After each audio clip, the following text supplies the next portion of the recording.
camaradas. Beijo. Alô, beijão. Vamos lá. Começa, Blame. Bom, nós vamos apresentar, né, o livro, A Pedagogia da Autonomia. Acho que cada um tem uma edição diferente, né? Eu vou me basear nessa daqui, que é pequenininha, e aí eu vou tentar citar as páginas. Se o pessoal se enrolar, achar melhor, eu também posso colocar o número do item, né? A gente tinha separado uma parte, eu vou comentar, e depois o Sérgio a segunda. Perfeito? Eu fiz algumas anotações e eu acho que eu vou tentar seguir aqui o que eu tinha rascunhado. Uma espécie assim, de convite à leitura ou apresentação comentada da obra Pedagogia da Autonomia, Saberes Necessários à Prática Educativa de Paulo Freire. Então,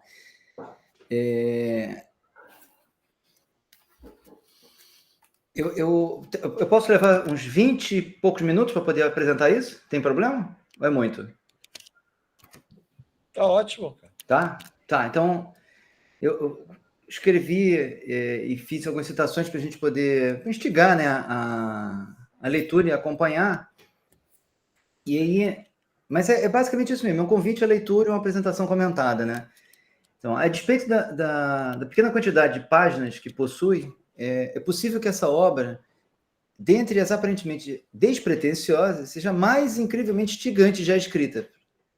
Ela diz respeito a todas e todos, que estamos sempre dispostas e dispostos a refletir, a aprender e a compartilhar o que produzimos juntas e juntos.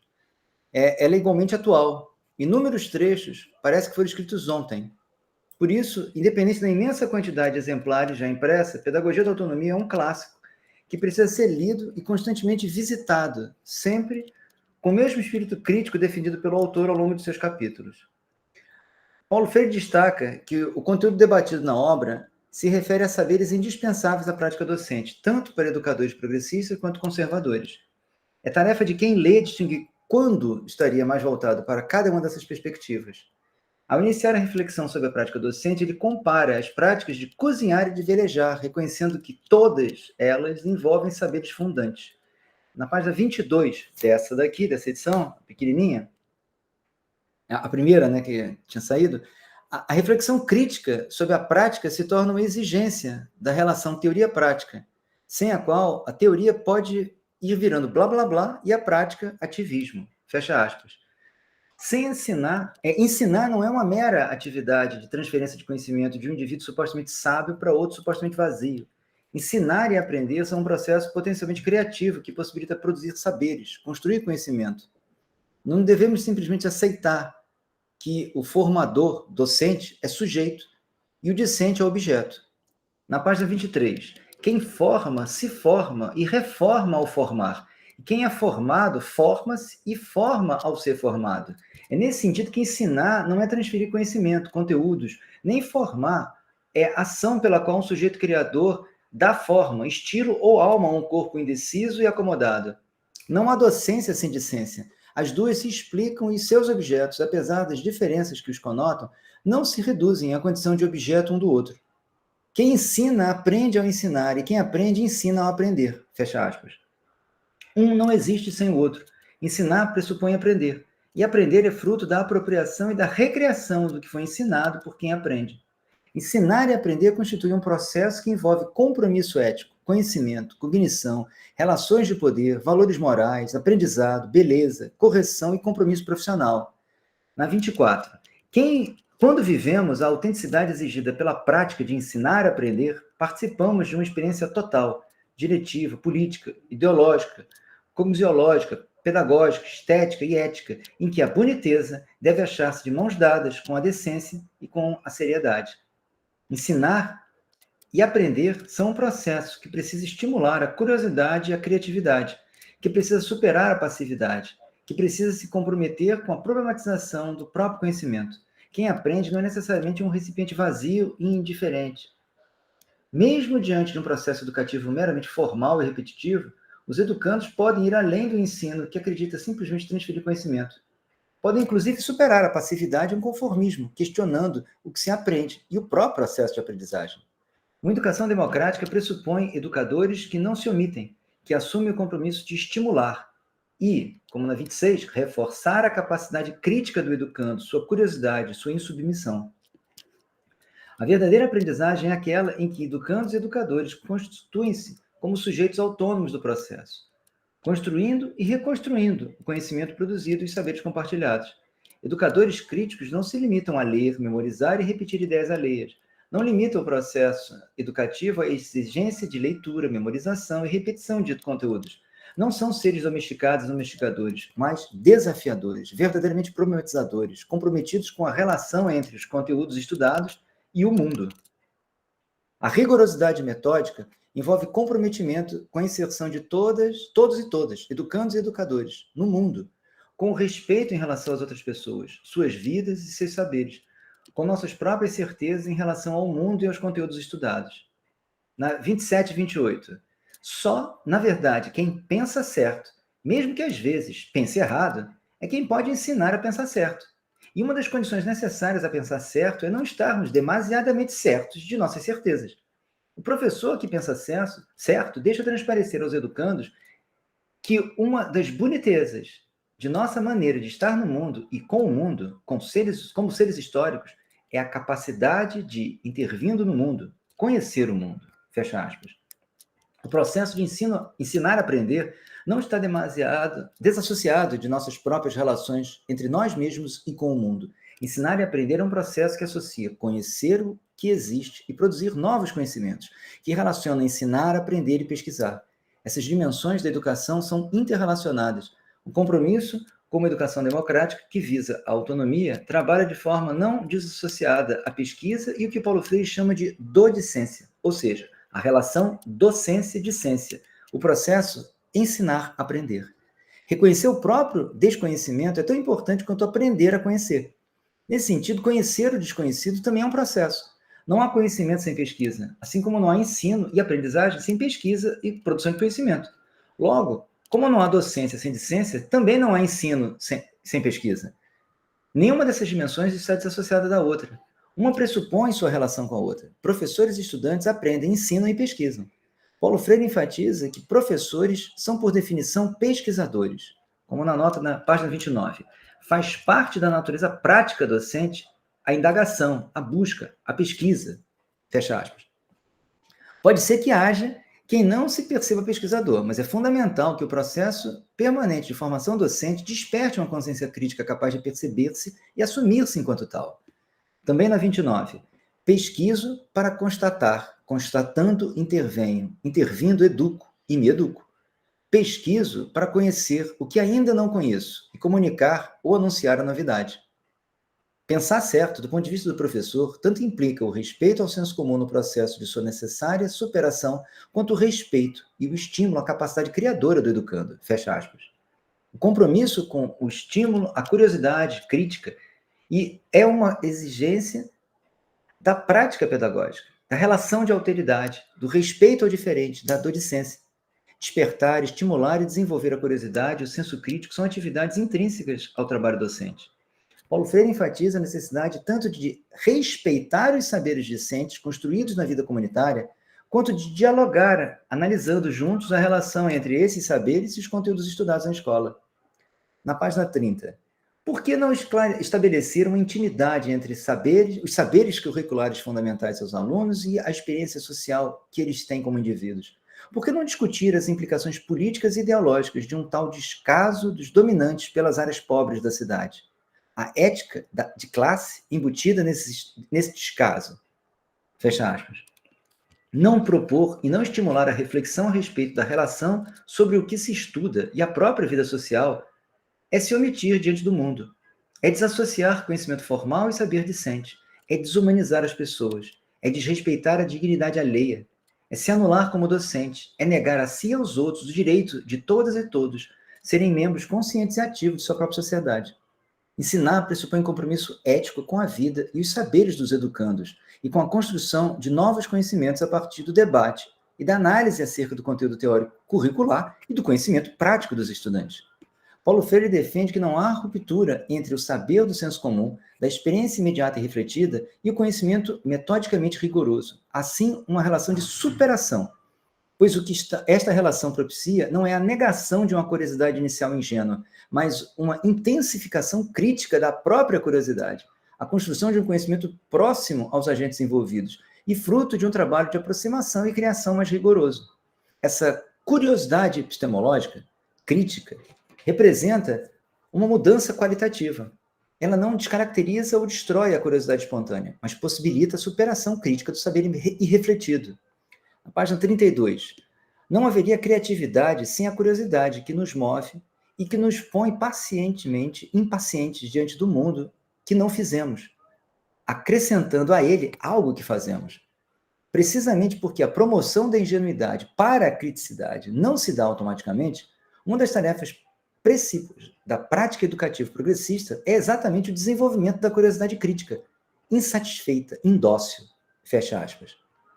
Tal superação envolve o compromisso com a criticidade, o comprometimento com o diálogo e a produção de conhecimento, que problematizem as relações dos educandos e educadores no mundo e com o mundo. Ensinar também exige compromisso ético e estético, comprometimento rigoroso com a decência e a boniteza. Educar exige ser, e somos seres incompletos, assim como o conhecimento que produzimos é sempre provisório e qualitativamente superável. Estamos muito mais do que somos. Pesquisamos, ensinamos e aprendemos como processo de formação constante. Precisamos estar abertos à mudança e empenhados em refletir e repensar criticamente nossa própria prática. Mulheres e homens, seres históricos e sociais, nos tornamos capazes, isso é na página 33, nos tornamos capazes de comparar, de valorar, de intervir, de escolher, de decidir, de romper. Por tudo isso, nos fizemos seres éticos. Somos porque estamos sendo. Estar sendo é a condição entre nós para ser. Não é possível pensar os seres humanos longe, sequer da ética, quanto mais fora dela. Estar longe, ou, pior, fora da ética, entre nós, mulheres e homens, é uma transgressão. É por isso que transformar a experiência educativa em puro treinamento técnico é amesquinhar o que há de fundamentalmente humano no exercício educativo. Seu caráter formador, fecha aspas. Somos formados e formamos com responsabilidade, sem negligenciar nossa própria humanidade, possibilitando aos outros e a nós mesmos o direito de ser, de refletir, de questionar e de transformar a vida social. Devemos sempre dizer não à superficialidade.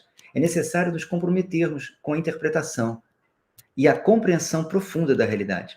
É fundamental nos disponibilizarmos a repensar e reconsiderar nossos saberes, reconhecermos a revisão do conhecimento construído. Tanto ser possível mudar, quanto ter direito à mudança. E é igualmente indispensável não fingirmos que nada foi alterado. Devemos ser coerentes e assumir a mudança. O rigor ético é acompanhado da coerência entre o falar e o fazer. É indispensável a corporeidade do exemplo, a materialidade do discurso. Não é aceitável dizer uma coisa e fazer outra. Praticar a negação do que se afirma. Pensar certo pressupõe realizar o que se assume como verdadeiro. Defender a autonomia discente implica necessariamente comprometer-se com a construção desta autonomia, jamais com sua negação implícita ou explícita. Uma proposta democrática não combina com a prática autoritária. Como na página 35. Não há pensar certo fora de uma prática testemunhal. Espera aí que eu me enrolei. Não há pensar certo fora de uma prática testemunhal, que o rediz em lugar de desdizê-lo. Não é possível ao professor pensar que pensa certo, mas ao mesmo tempo pergunta ao aluno se sabe com quem está falando. O clima de quem pensa certo é o de quem busca seriamente a segurança na argumentação. É o de quem, discordando de seu oponente, não tem por que, contra ele ou contra ela, nutrir uma raiva desmedida, bem maior, às vezes, do que a razão mesma da discordância. Faz parte do pensar certo o gosto da generosidade que, não negando a quem tem o direito à raiva, a distingue da raivosidade refreada. Fecha aspas. Discordar pode envolver sentimentos refletidos, mas não deve se confundir com estes. A raiva não pode anular a capacidade de argumentação. Os motivos da discordância não devem se perder em sentimentos incontroláveis. É fundamental distinguir esses sentimentos e garantir a coerência argumentativa nos exemplos práticos vividos. Não se deve aceitar ou rejeitar o novo de modo irrefletido, simplesmente por ser novo. O que é antigo, como ele diz na 35, que preserva sua validade, ou que encarna uma tradição ou marca uma presença no tempo, continua novo, fecha aspas. Antiguidade não deve ser confundida com obsolescência, mas com novidades, assim como novidades não devem ser rejeitadas de antemão. É tão importante o reconhecimento e a aceitação do novo, quanto a rejeição à segregação, ao sexismo, ao racismo. Hoje, fala-se tanto da indissociabilidade entre os diversos marcadores que caracterizam a vida social. No final do século passado, Paulo Freire não negligencia essas relações que atravessam a todas e todos e destaca a exigência ética de combate à discriminação. Na 36, faz parte igualmente do pensar certo a rejeição mais decidida a qualquer forma de discriminação. A prática preconceituosa de raça, de classe, de gênero ofende substantivamente ofende a substantividade do ser humano e nega radicalmente a democracia. Fecha aspas. Ele critica tanto o conformismo e a naturalização do neoliberalismo, quanto o preconceito, a discriminação e o racismo. Ele reconhece o dever ético de se comprometer com a luta democrática em defesa do direito à diversidade religiosa e contra a inferiorização, por exemplo, de camponeses, mulheres e negros no Brasil. Na página 37, faz parte da exigência que a mim mesmo faço de pensar certo, pensar como venho pensando enquanto escrevo esse texto. Pensar, por exemplo, que o pensar certo em ser ensinado concomitantemente com o ensino dos conteúdos não é um pensar formalmente anterior ao e desgarrado do fazer certo.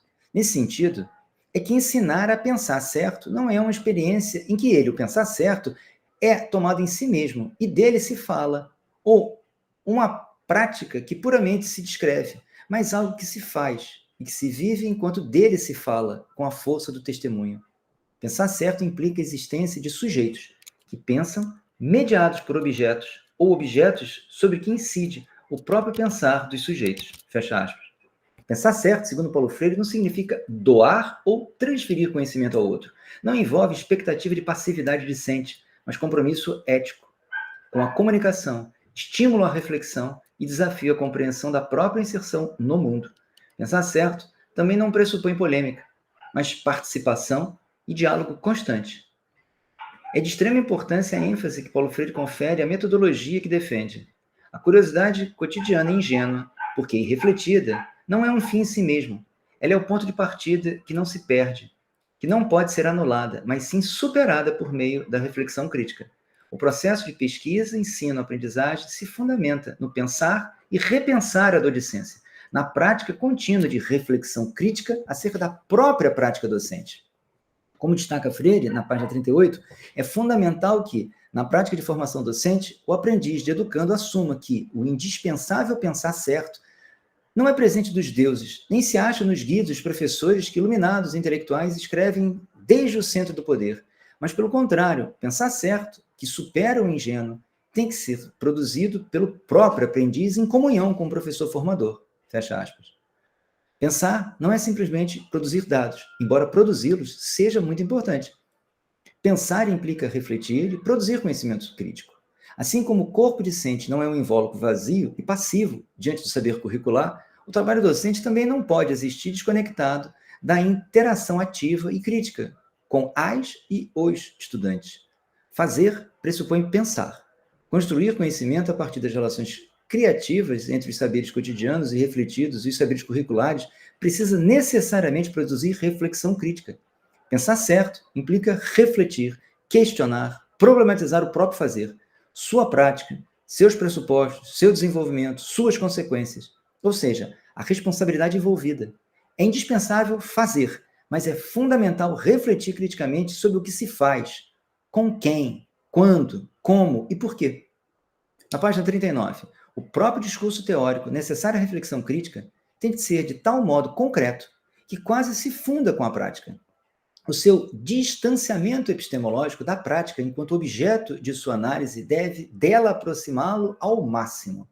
Quanto melhor faça esta operação, tanto mais inteligência ganha da prática em análise e maior comocabilidade exerce em torno da superação da ingenuidade pela rigorosidade.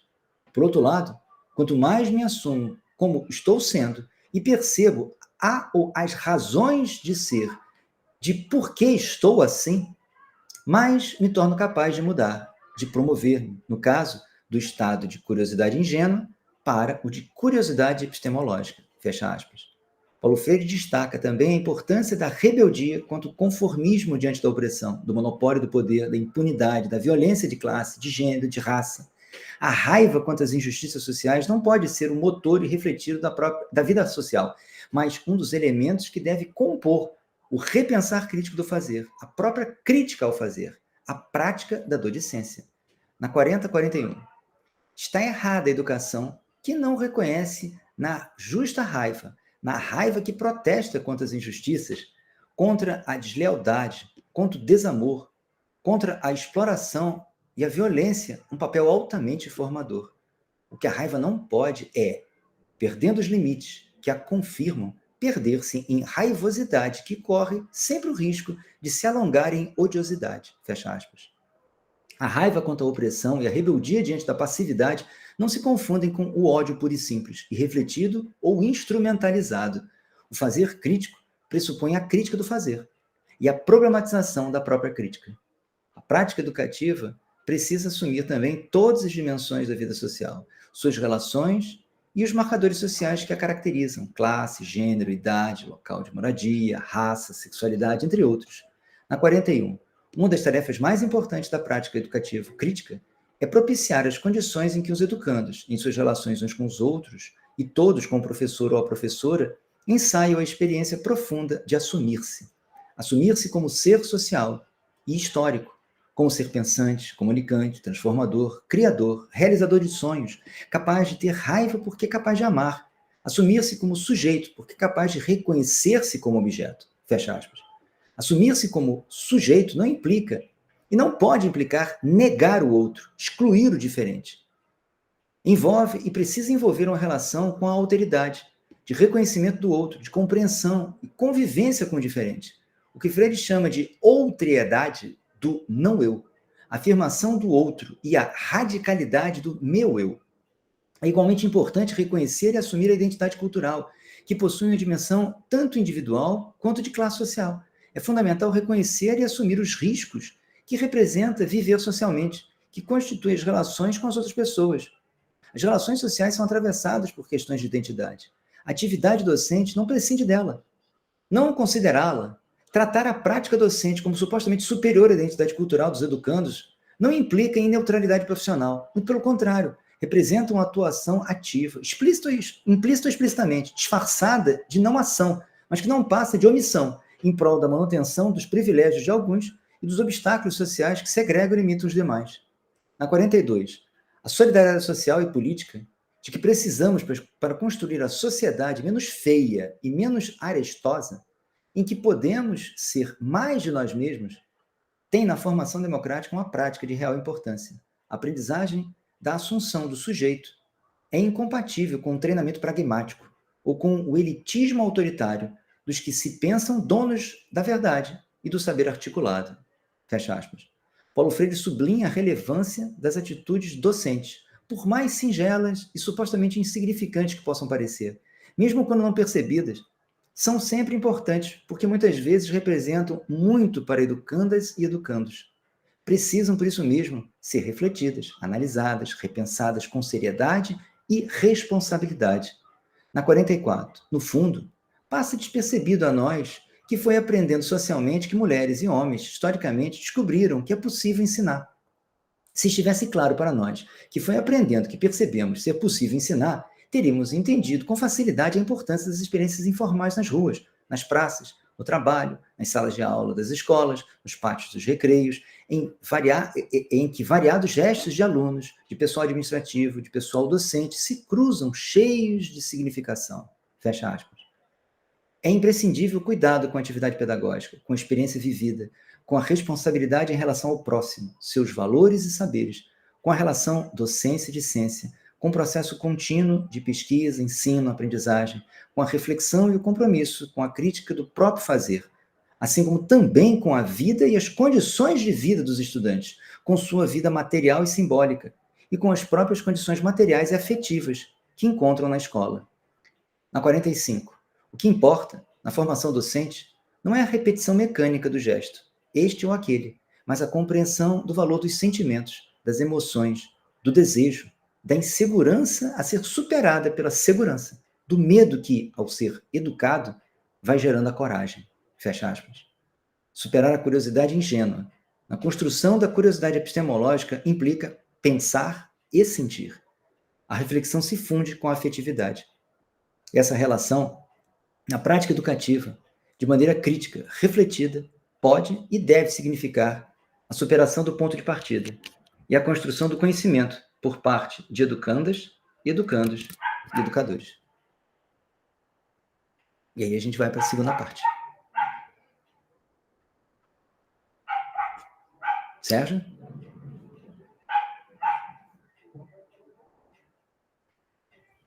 A edição que o Blumer trabalhou é diferente da nossa edição, pelo menos da minha, do Manel, das pessoas, essa daqui. Né? Diferente em que aspecto? Como ele compõe o seu texto. Tá?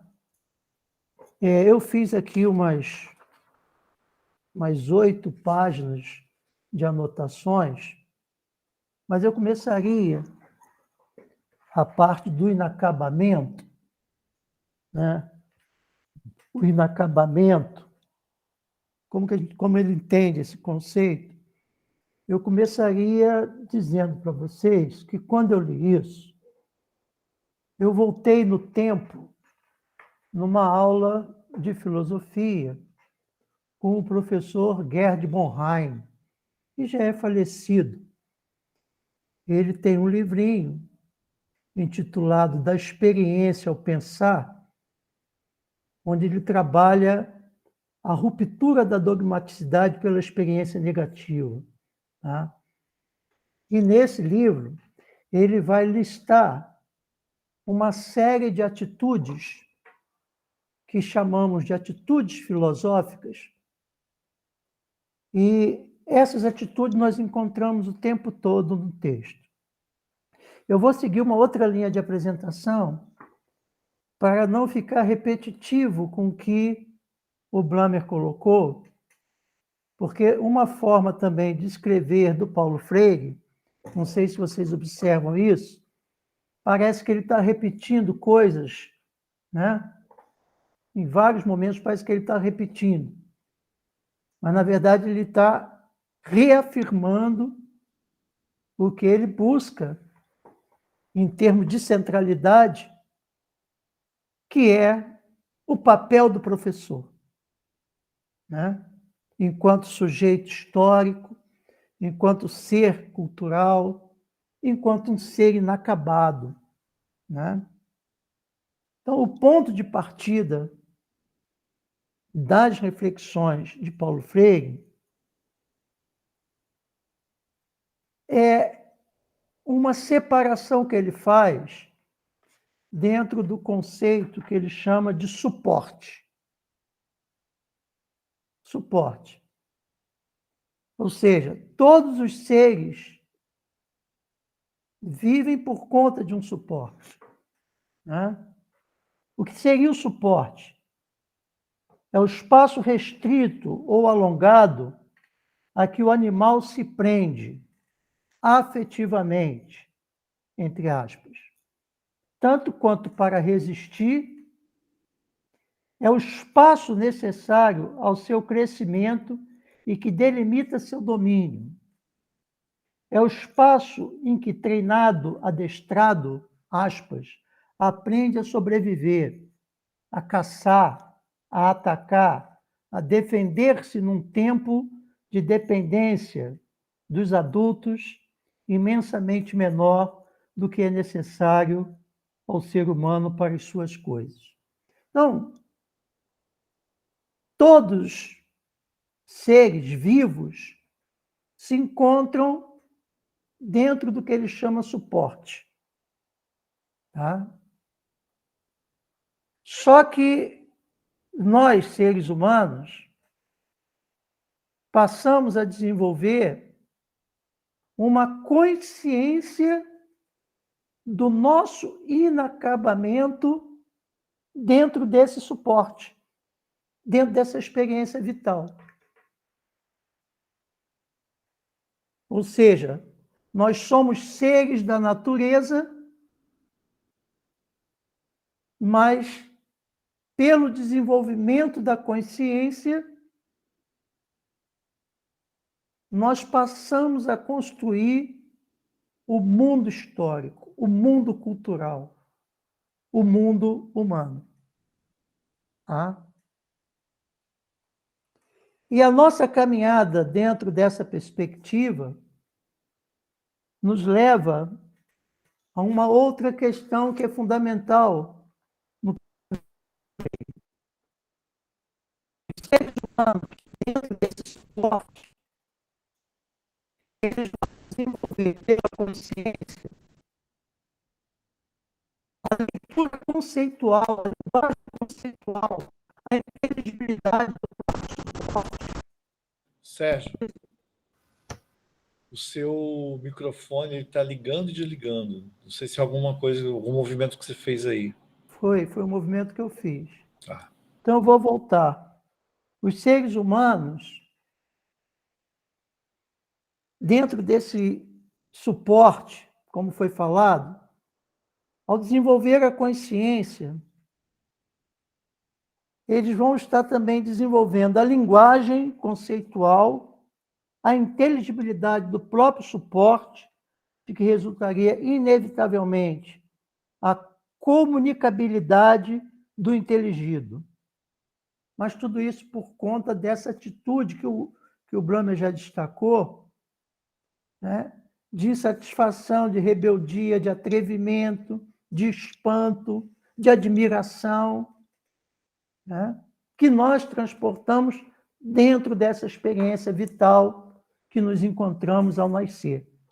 Né?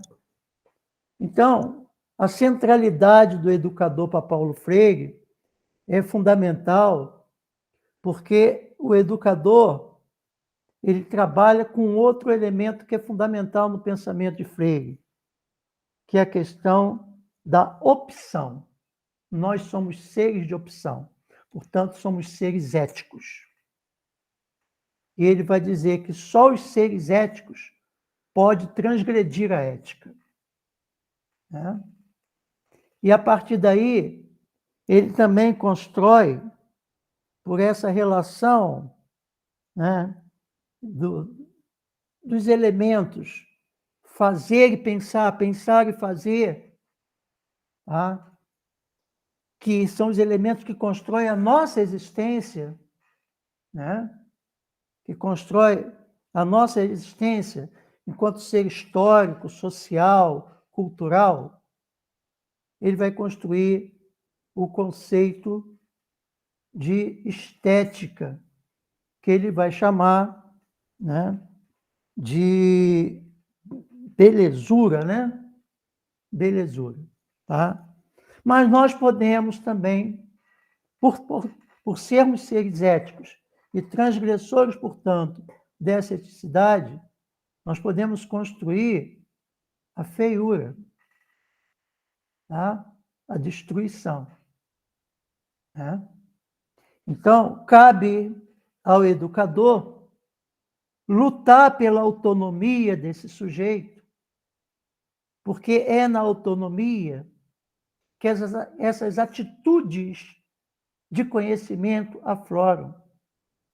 É na autonomia que se dá a radicalidade da crítica, do pensar crítico, do pensar epistemológico, o pensar científico, a superação de uma perspectiva ingênua no mundo para uma compreensão da importância de ser no mundo. E essa compreensão do ser no mundo, Freire a situa na pluralidade, nos diferentes. E é justamente nesse encontro dos diferentes nessa perspectiva solidária, dialógica, profundamente dialógica, que nós podemos desenvolver o que ele chama de ser mais.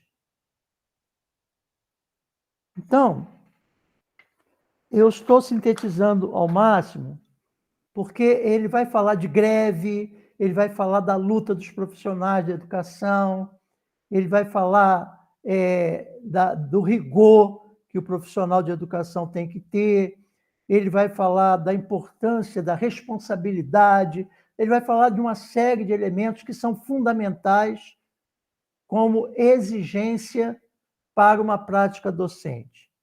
Mas tudo assentado nesse conceito que para ele é fundamental. Garantir ao homem uma consciência do seu inacabamento e, portanto, mantê-lo vivo dentro da perspectiva do espanto, da admiração, da perplexidade, da crítica e da possibilidade de embelezar o mundo.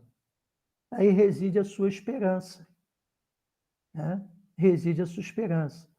Porque ele vai dizer que o educador ele tem que ter esperança. Né? Ele tem que olhar para o mundo com esperança, por mais difícil que seja a realidade onde ele esteja atuando. Porque ele busca enfrentar a lógica do determinismo, porque entende o homem como um ser em construção permanente e não como um ser que já está determinado a viver tais e tais e tais coisas. Então, a história para ele só é possível por conta da esperança. A história para ele só é possível pela perspectiva do inacabamento. A história para ele é o campo onde o homem vai enfrentar as vergonhas construídas por aqueles que transgrediram com a ética. E, ao invés de embelezar o mundo, enfeia o mundo. E aí nós podemos pegar algumas representações, né? Que o Brahma já tocou também. Somos seres diferentes. E como que nós nos olhamos nessas diferenças? E aí ele vai pegar o professor. Não adianta a pessoa ter um belo discurso, uma bela narrativa, mas uma prática que, ao invés de fortalecer a autoridade, fortalece o autoritarismo. Ao invés de ampliar a linguagem na perspectiva da busca do conhecimento, silencia o outro. Ao invés de possibilitar a circularidade e a circulação de saberes, inibe cada vez mais essa circularidade, essa circulação de saberes. Então, a centralidade desse ser histórico-cultural, que é o educador, não é combatida à toa, né? Não é enfrentada à toa no mundo contemporâneo, na realidade, né? No mundo concreto que nós vivemos. Porque ele pode, no diálogo com os demais, no diálogo com os diferentes, subverter e transformar essa ordem. Como possibilidade, isso é possível, sim. Tá? Isso é possível. E Freire vai dizer, temos liberdade, temos autonomia, temos uma presença no mundo capaz de construir uma outra existência, né? A partir da realidade que vivemos. Não é negar a realidade, mas é conhecê-la e enfrentá-la, né? Então, camaradas, a gente tem que entender que nós estamos dialogando com um autor que é um pensador, né? É um pensador que atrevidamente constrói alguns conceitos ou resgata alguns conceitos que são fundamentais para a nossa percepção, primeiro, como seres humanos, segundo, como seres históricos, terceiro, como seres de esperança, quarto, como seres capazes de uma outra estética. Tá? E aí ele vai tocar em coisas que são muito importantes, que precisam ser valorizados, né? Por exemplo, a espiritualidade. Ele vai falar da espiritualidade, né? Ele vai falar do respeito, da atitude respeitosa, tá? Ele vai falar de que o nosso dever, né, é de brigar. Brigar, ele usa essa palavra, brigar. Nós temos o dever de brigar pela boniteza. E só briga pela boniteza aquele que compreende o seu inacabamento e o quanto a ética tem centralidade nisso, para que possamos avançar na perspectiva de ser mais, para além dessa realidade que a gente vive e tem que enfrentar, né? Então, ele vai falar que o grande desafio, um dos grandes desafios para Freire, é deixarmos a nossa rebeldia para sermos revolucionários. Tá? Para sermos revolucionários, né? Por quê? Porque a realidade exige atitudes revolucionárias.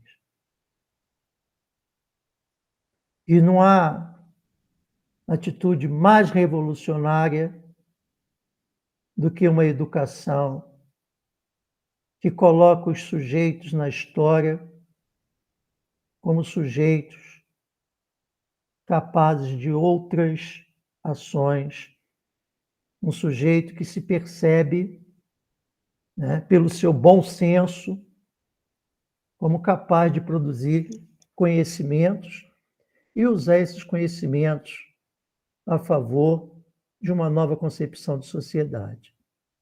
Tá? Tentei sintetizar, tá? Eu entrei nesse jogo com o Brammer para não deixar o Brammer sozinho, né? Porque o Paulo era o parceiro dele, tá?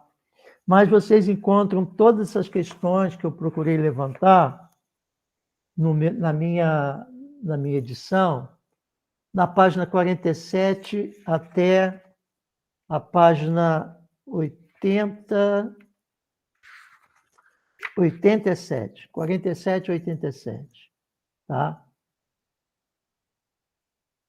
Ou seja, educar, eu poderia sintetizar, eu estou me prendendo muito a essa expressão ser mais, porque branquitude, negritude, né? Homem, mulher, ou seja, essas coisas são construções ideológicas que são trabalhadas politicamente para impedir que sejamos mais, né? Ou seja, não tem essa.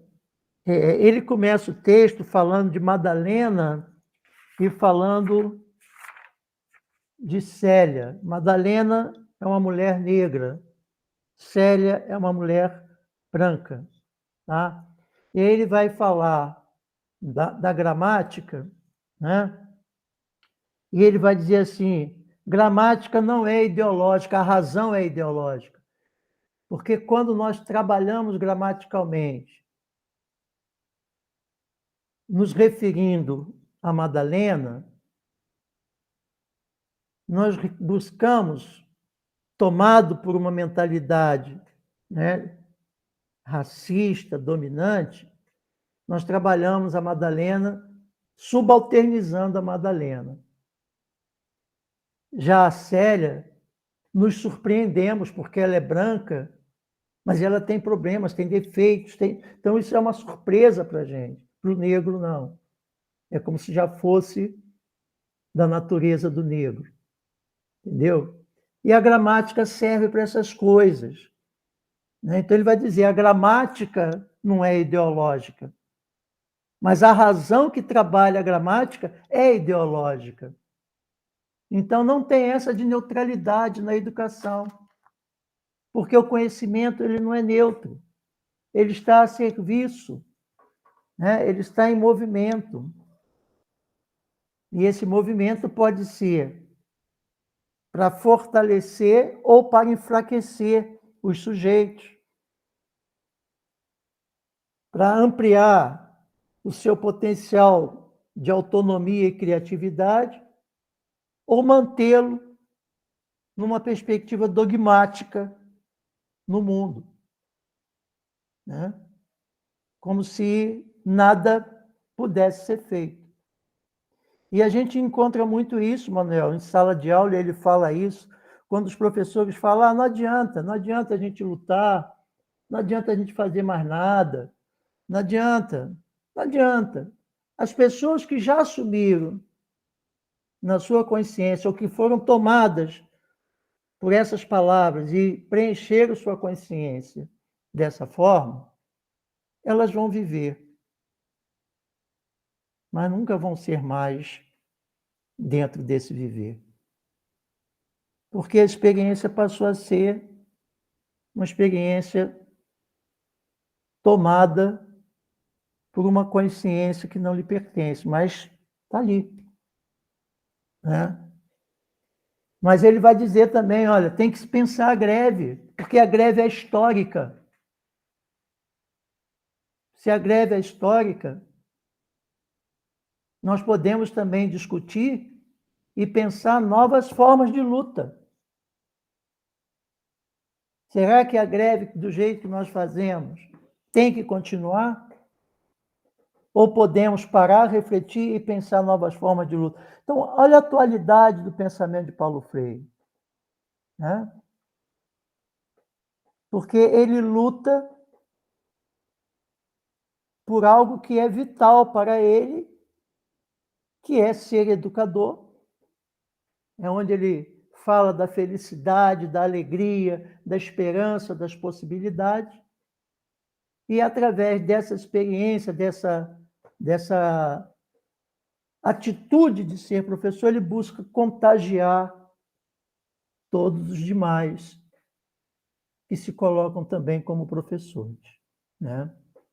Nós não devemos repetir Paulo Freire, mas entender que ele nos traz elementos de grande valor para nos pensarmos como sujeitos éticos,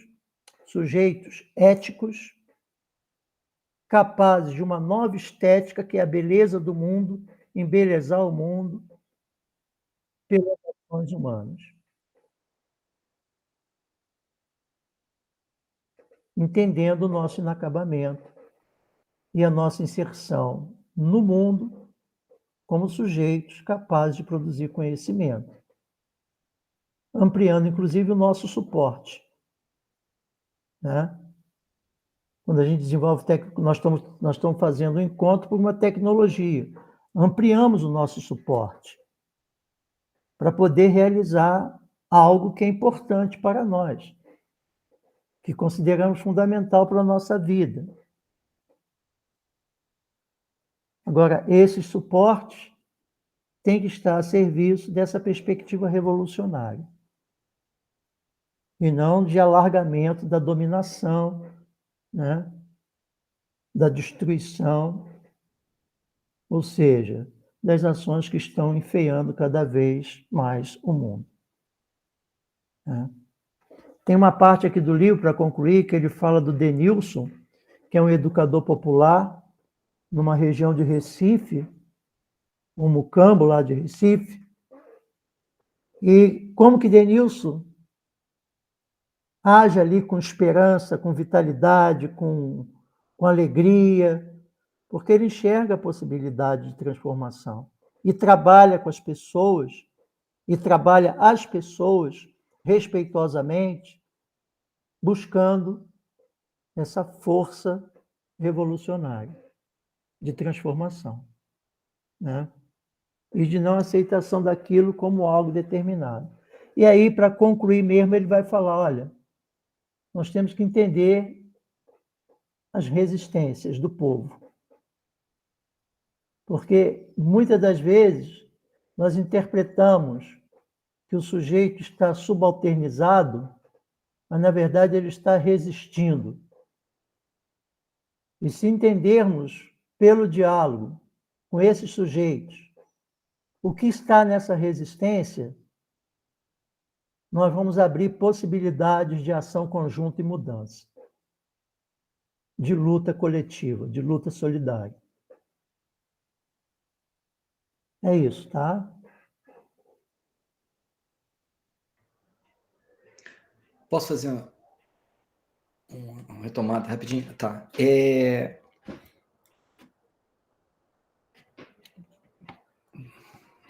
Assim, adorei o que o Sérgio fez, a forma de colocar.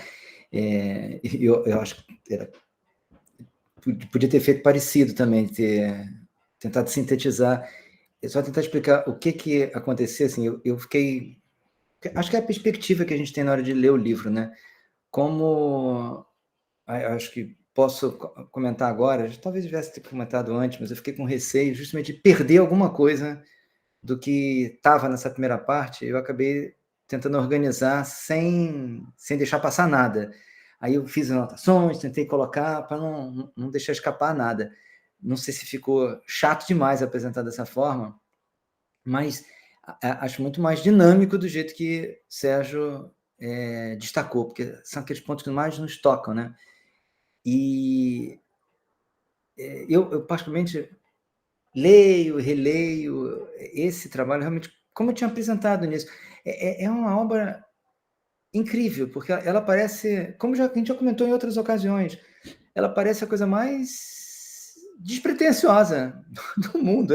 É um livro pequenininho. A primeira edição é até menor em tamanho do que essa daqui, é um pouquinho mais reduzido, é papel de jornal, é um negócio simplesmente, meu Deus, que coisa. Foi publicado, parece despretensioso. Você vai ler, é um negócio realmente extraordinário, porque ele empolga. E acho que cada vez que a gente lê, a gente repensa, porque no final ele está dialogando com a vida da gente. E eu acho que no nosso caso é ainda mais enfático, porque o livro parece restringir, como está no subtítulo, né, a prática educativa, que seria só de docentes. Não é. É muito mais do que isso. E qualquer um vive, pode se ver no livro, nas relações, porque a gente é tudo isso que está apresentando. E é impressionante. Eu queria comentar em relação às edições.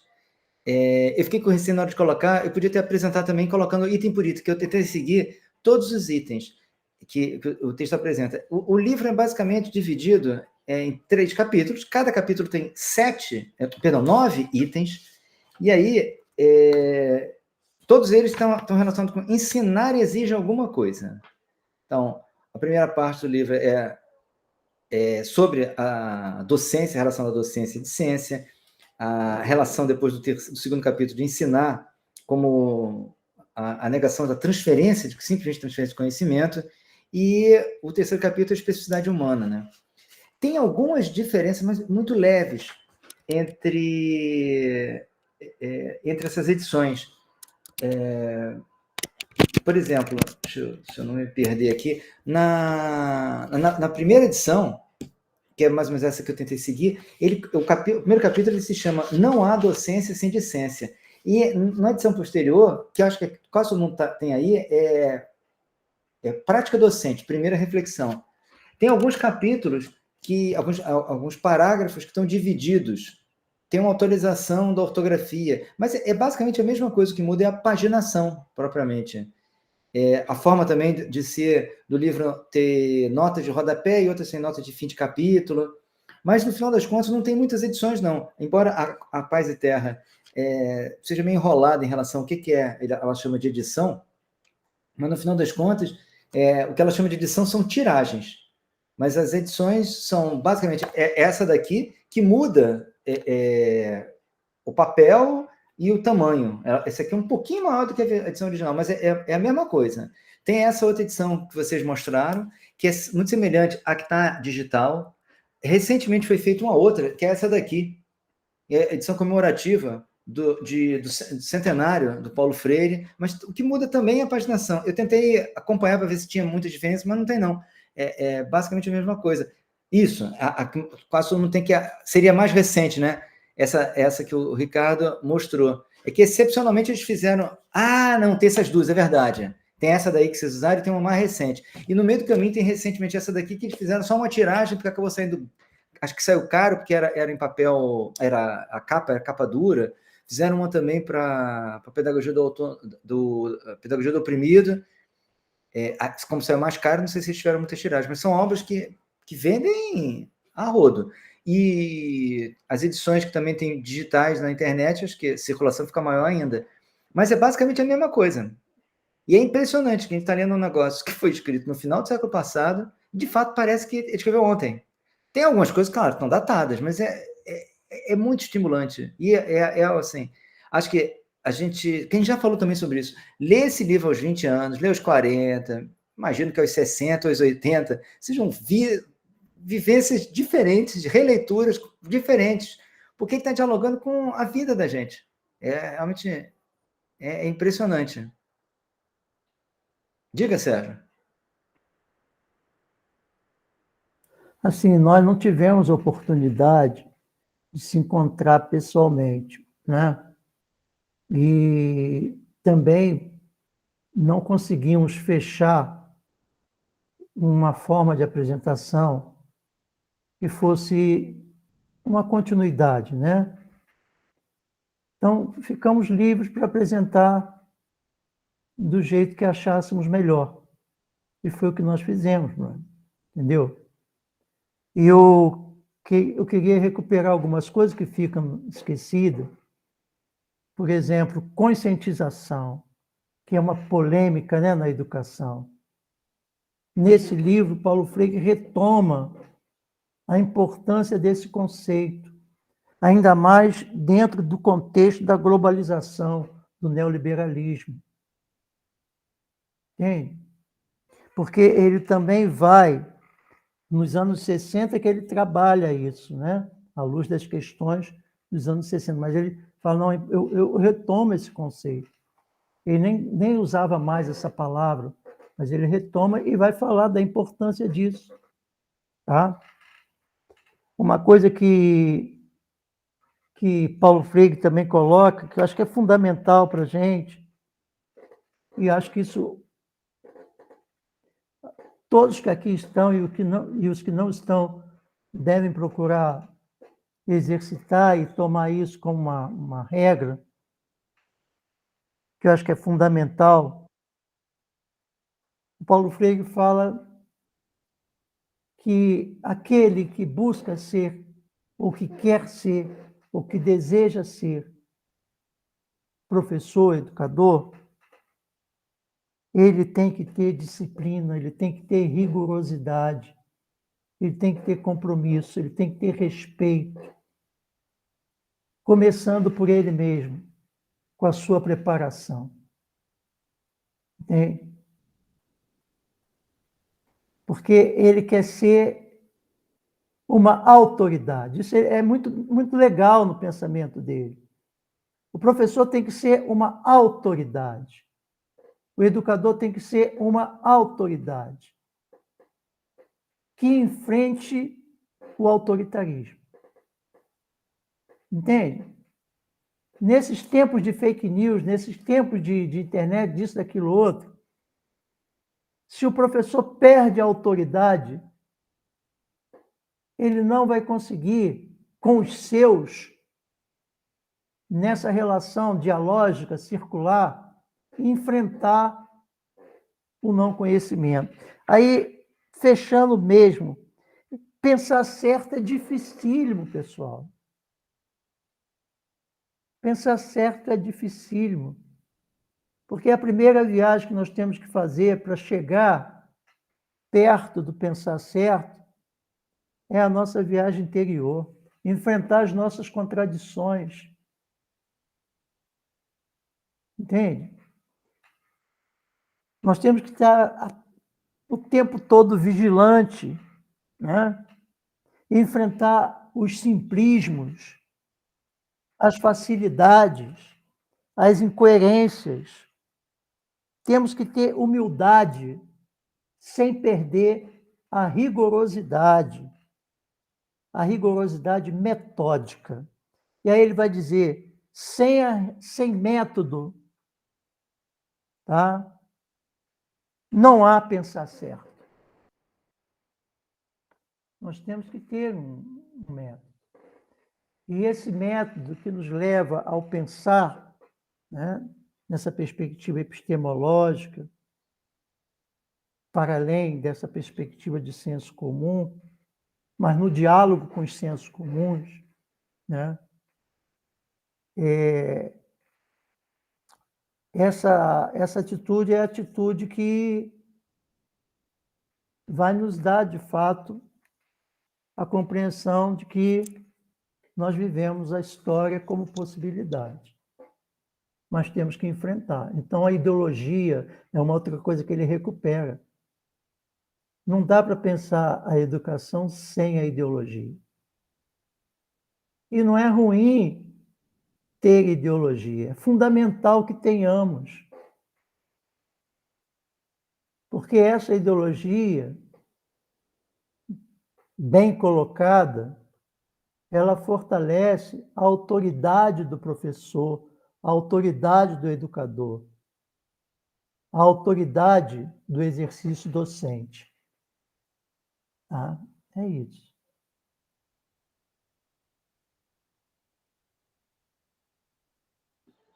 Luiz?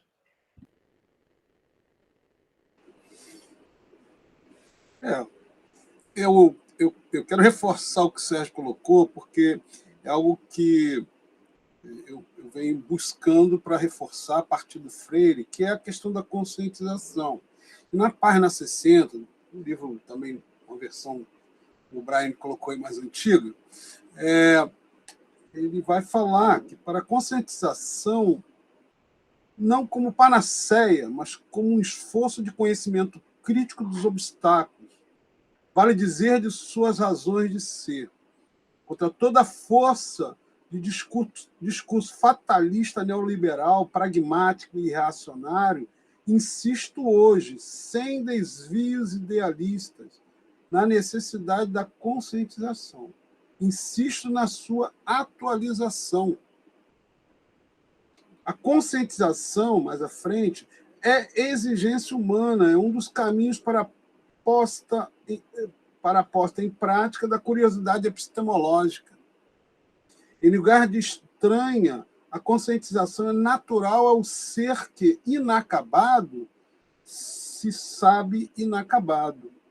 A questão substantiva não está, por isso, no puro inacabamento ou na pura inconclusão. A inconclusão, repito, faz parte da natureza do fenômeno vital. Mais à frente, a inconclusão não se sabe como tal. Implica necessariamente a inserção do sujeito inacabado num permanente processo social de busca. Histórico, social, cultural, mulheres e homens, nos tornamos seres em que a curiosidade, ultrapassando os limites que lhes são peculiares no domínio vital, se torna fundante da produção do conhecimento. Mas ainda, curiosidade é já conhecimento. Então, acho que essas duas partes aí, essas duas páginas, elas se complementam e reforçam muito não só a ideia vaga de muitas das vezes, tem que ter consciência, tem que ter... Vamos conscientizar. Mas o que é isso?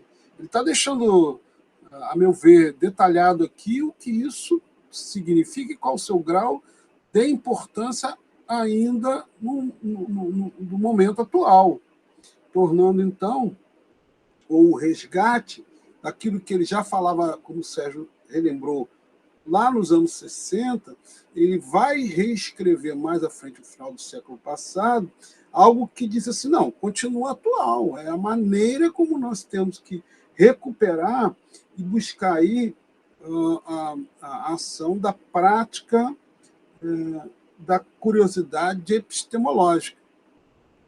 E o outro é que, na página 38 desse mesmo livro, ele vai dar uma pista e diz, olha, pensar certo é fazer certo.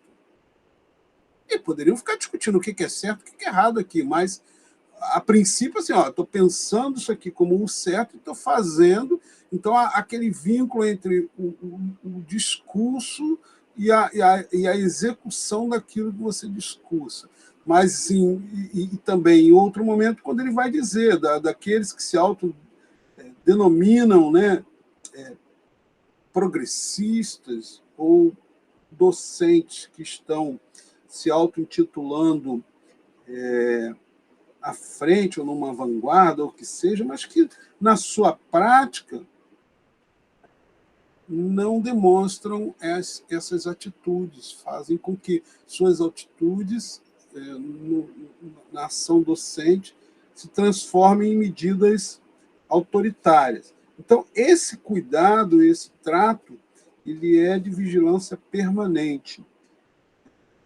Ele não deixa escapar essa necessidade de ficarmos atentos, porque uma coisa é muitas vezes um discurso elaborado e tal, e os desafios da prática de um mundo moderno, de uma sala rebelde, muitas das vezes, de uma ação que entra para o confronto, que vai te desafiar para recuar ou não diante dos desafios do que temos vivenciado e visto, que se transformou o mundo da sala de aula que temos, num modelo contaminado, excessivamente contaminado por questões ideológicas.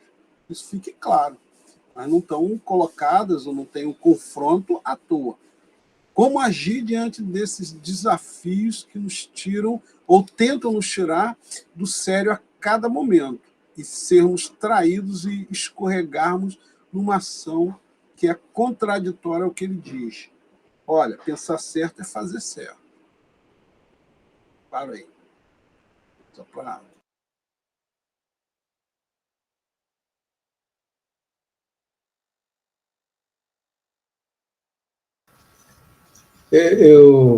O texto o livro é excelente, né? E eu vou... E essa pegada também que o Luiz colocou, e principalmente essa questão que ele cita aqui lá pelo PDF, na página 94, sobre esse pragmatismo pedagógico, que ele vai realmente ressaltar essa questão de uma educação neoliberal, e isso é muito vivo, né? Realmente o texto parece que foi escrito ontem, né? Com toda essa problemática da reforma aí do ensino médio, parece que ele escreveu isso ontem, poxa, já pensando nessa questão toda, e aí ele vai realmente colocar o educador, né, nesses termos atuais, desse tecnicismo, de simplesmente um transferidor de saber e põe lá no final lá do parágrafo, exercitador de destrezas, né? E parece que realmente ele foi na ferida, né, alguns anos atrás, do que nós estamos passando, né, tentando combater atualmente. Eu acho o livro em si fantástico, é reflexão a todo momento, das nossas práticas, né, individuais, inclusive, dentro de sala de aula. E eu achei isso muito interessante, ele colocar esse pragmatismo neoliberal, né? Não adianta ser simplesmente ele não põe uma crítica na questão de ser um educador progressista, mas na questão desse pragmatismo neoliberal, denunciar essa atividade anti-humanista, né? Que é simplesmente adestrar alguém a fazer algo. Eu acho muito atual o contexto. É por isso essa parte aqui do texto.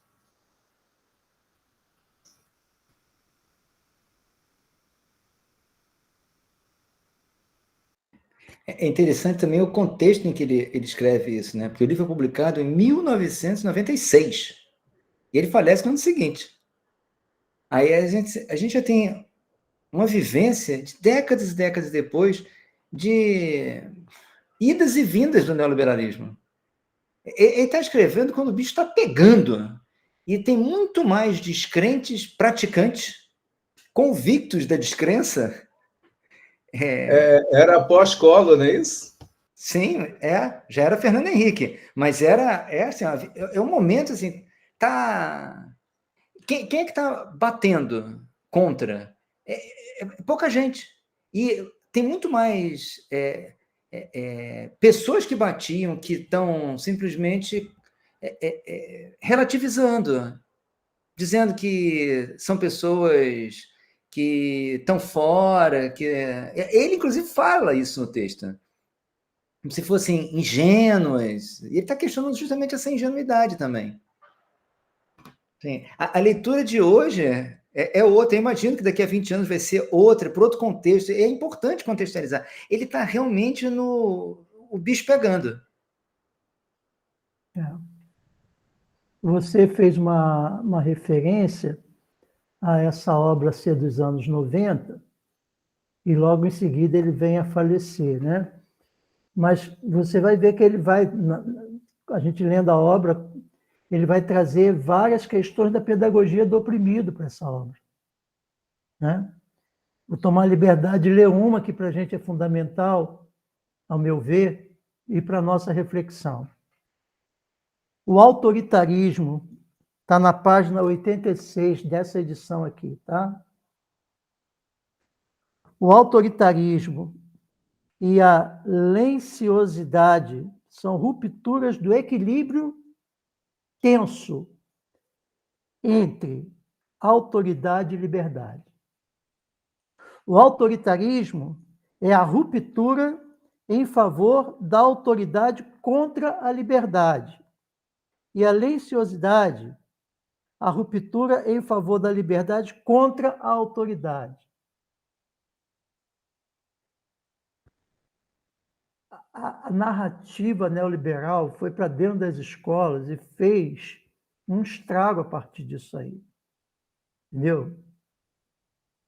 Porque aonde se trabalha o conceito de liberdade, eles embutiram, né, licenciosidade, autoridade, autoritarismo. Nós passamos a ser autoritários, porque você passa, doutrina, aluno, etc. Tal. Tem vários exemplos aí. Aí, prosseguindo. Autoritarismo e silenciosidade são formas indisciplinadas de comportamento que negam o que venho chamando a vocação ontológica do ser humano.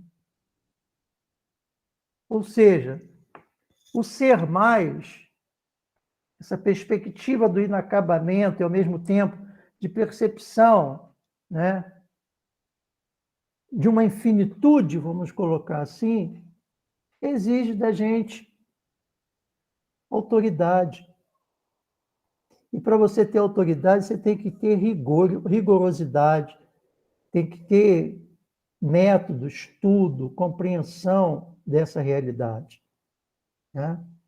Então, você vê como as pessoas, assim, a gente tem que ter muito cuidado com as narrativas, né? Assim como inexiste disciplina no autoritarismo ou na lenciosidade. Desaparecem ambos a rigor, autoridade ou liberdade. Somente nas práticas em que autoridade e liberdade se afirmam e se preservam enquanto elas mesmas, portanto, no respeito mútuo, é que se pode falar de práticas disciplinadas. Né? Stedley falou sobre isso, quando ele colocou que lá, uma das formas de enfrentar o Lupen é estabelecer a disciplina pelo coletivo. O coletivo passa a ter autoridade construída na liberdade do diálogo, da discussão. Aí ele fala, ó, no MST, a pessoa que bebe não pode ficar no acampamento.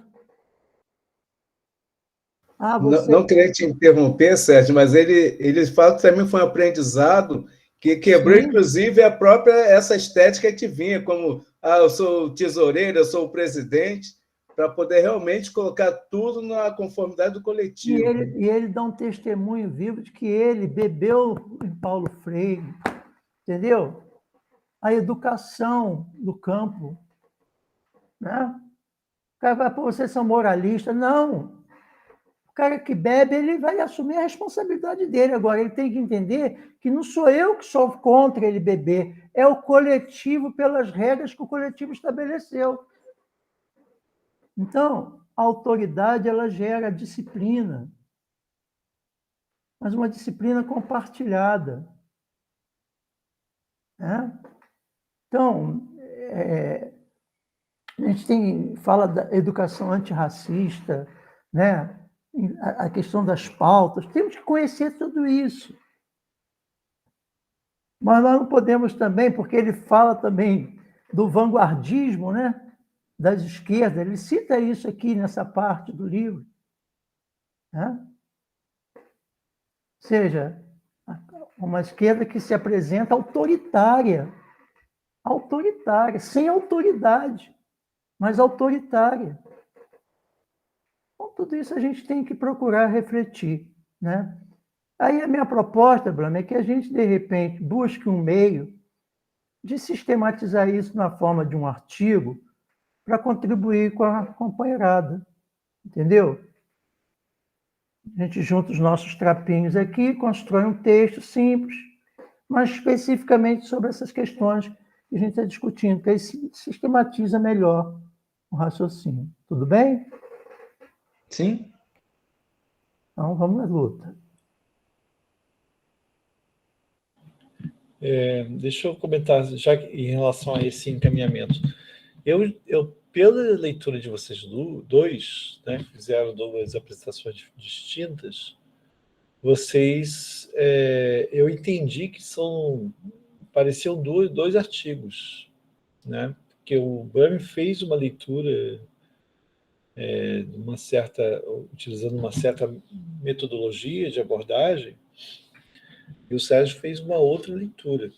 Eu não veria problema se vocês desenvolverem duas reflexões diferentes, em vez de fazer uma só.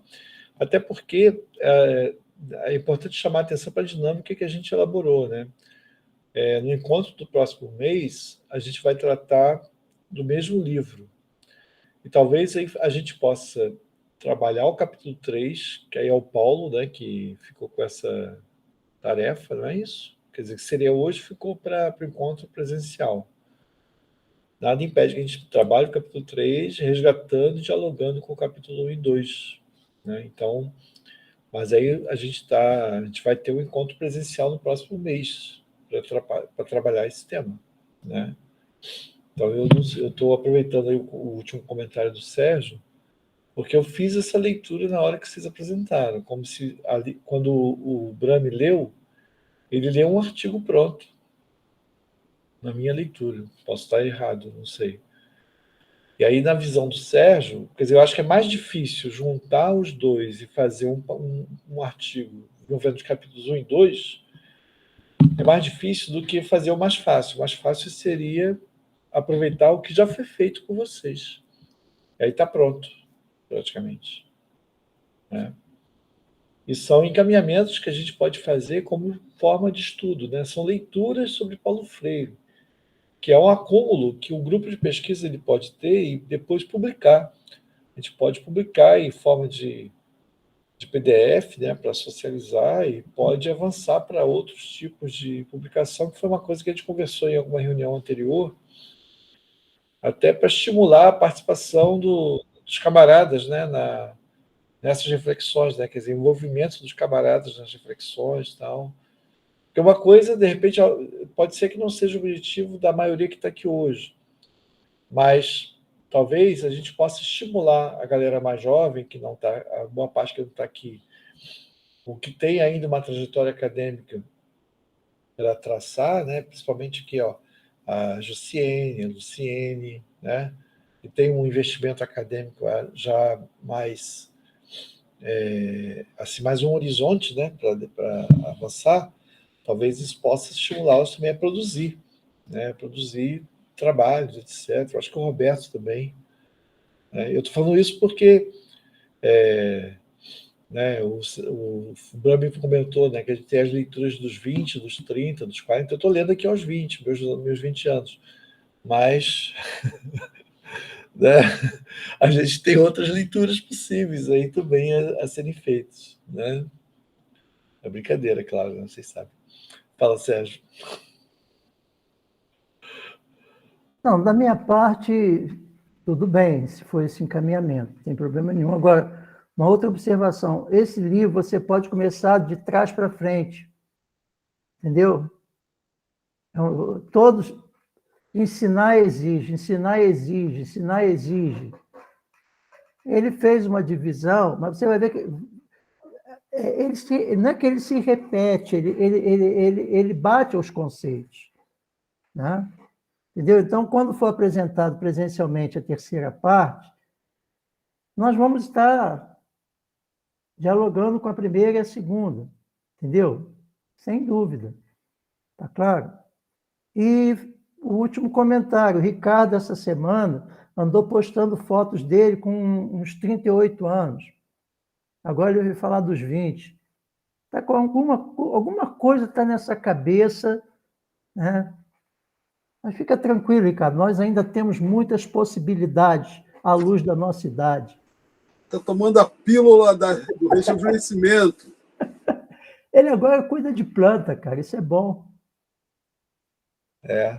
Não, eu sempre tenho muitas esperanças no futuro. Estou até reformando a casa, então. Deixa eu só destacar aqui com o meu parco conhecimento futebolístico, essa aula foi publicada com o Botafogo campeão. Não é isso, Ricardo?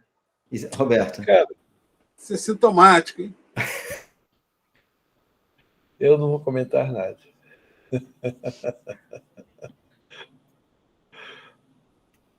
Bem, eu não sei, vocês têm alguma sugestão assim, de encaminhamento em relação ao texto? O Luciane quer falar. Fala, Luciane. Eu quero falar, mas não é a respeito de encaminhamento de sugestão de texto, não. Eu quero agradecer o Fernando e o Sérgio por não terem combinado a apresentação, por terem feito apresentações diferentes, porque a fala do Fernando me fez voltar para a sala de aula, né? E é como se fosse Paulo Freire dizendo para você assim, olha, você enquanto assistente social, você precisa saber disso e disso e disso, né? Ensinar. Porque ser assistente social é basicamente ensinar como que o outro poderia conduzir dentro de algumas situações, né? Dentro de algumas questões sociais. Então, me parecia uma carta, né? Lendo essa carta para mim, né, de trazer essas reflexões. E o do Sérgio, para que eu me compreendesse enquanto ser. Que mesmo que eu seja profissional, eu não sou um ser acabado, eu sou um ser inacabado. Que vou errar e que vou acertar, mas que... E agora, trazendo para dentro do texto, eu preciso ter uma escuta. Essa escuta precisa ser fundamental para o meu exercício profissional. É ouvir o que o outro vai trazer enquanto demanda, enquanto assistente social, pensar junto com ele. E aí a fala da autoridade com o autoritarismo. é a autoridade enquanto categoria profissional sem exercer o autoritarismo. Você vai fazer assim porque assim é melhor. Não. Né? Ou talvez o que seja melhor para mim não é melhor para o outro. E ele traz também aqui no texto uma questão de territorialidade. Então, eu preciso também compreender em qual território aquela pessoa está inserida. Pensar propostas, né, que vá dialogar com tudo aquilo, porque senão a intervenção ela vai para o lixo.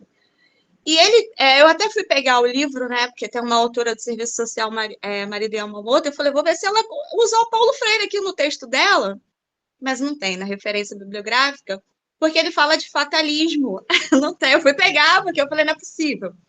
Mas eles já acabam dialogando.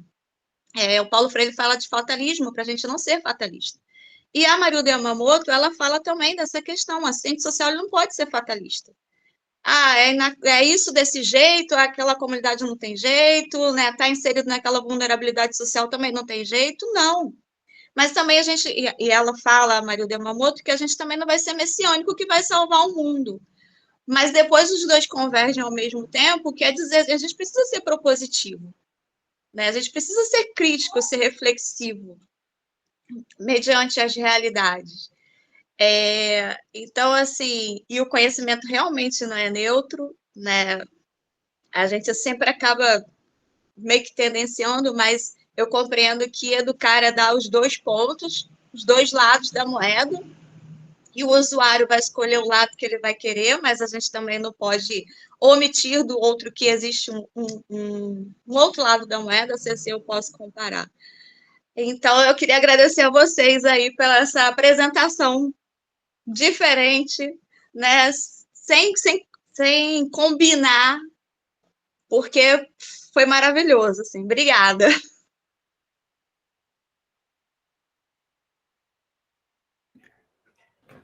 Luciene, fazer um comentário, você falou de serviço social. Essa edição que eu tenho aqui, quando eu falei que é para a vida, de fato é para todo mundo, porque a gente pensa muito como está escrito aqui, né? Prática educativa, imaginando todo mundo ligado a uma licenciatura, pedagogia.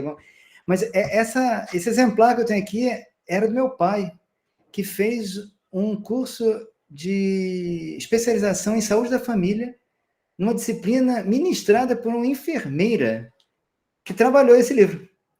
É impressionante quantas conexões tem. E isso menos de 8 anos depois do livro ter sido publicado. É algo fantástico. Esse livro é espetacular. E acho que a história desse livro... O Paulo Freire é um negócio incrível. E outro ponto também, né, que ele fala muito da transgressão e rebeldia, isso também dialoga muito com o serviço social, movimentos sociais, movimentos sindicais, né, que se faz necessário. Mas só que a gente aí tem o serviço social acaba também que abordando como a quarta revolução industrial, que é a tecnologia, então a gente também precisa utilizar, né, desses equipamentos, dessa nova tecnologia a favor para sermos rebeldes e transgressores.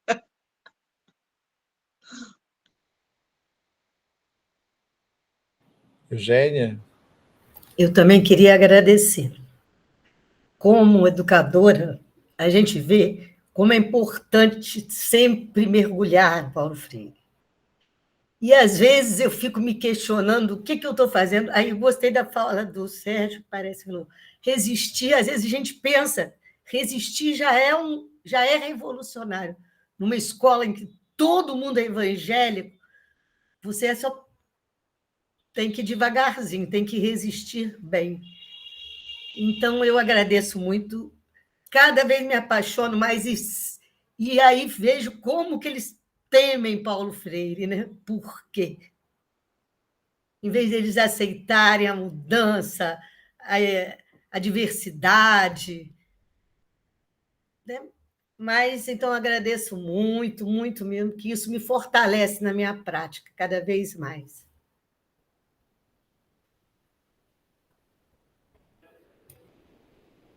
Eu queria comentar aqui, só uma coisa, assim, rapidinho. A fala da Luciene, a fala da Eugênia, eu acho que elas acabam referendando o que eu comentei, que eu acho que são duas leituras diferentes e podem se transformar em duas contribuições teóricas, reflexivas sobre o trabalho. Então, eu queria que vocês pensassem sobre isso, tanto o Brami quanto o Sérgio, de aproveitarem o tempo que vocês tiverem para desenvolver. E aí, só uma coisa antes do Roberto. O Roberto quer falar, né, Roberto? Antes do Roberto falar, é que eu entendo o seguinte, eu fiquei, assim, na leitura de vocês, eu também achei as apresentações de vocês foram muito boas, mas eu fiquei, assim, o tempo todo que vocês estavam falando, eu fiquei pensando em como trazer o Paulo Freire para dialogar com os estudantes do ensino médio. Eu estou colocando isso como um desafio aqui para a gente, porque